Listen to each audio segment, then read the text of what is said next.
Jesus está voltando. A palavra de Deus se cumprirá. Passarão céus e terra, mas a sua palavra há de se cumprir.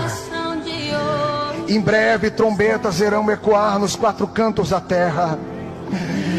A mídia tentará explicar o sumiço de pessoas. O desespero tomará conta do mundo. Marido procurará sua esposa. Mães irão procurar os seus filhos. Gente correrá para as igrejas. Irão entrar nos templos desesperados. Procurarão um pastor que nunca fizeram questão de ouvir.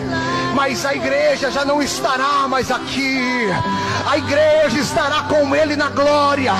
E se eu fosse você nesta noite, olharia para ele e diria: Senhor, me perdoa, me muda, me transforma. Senhor, eu quero andar com o Senhor.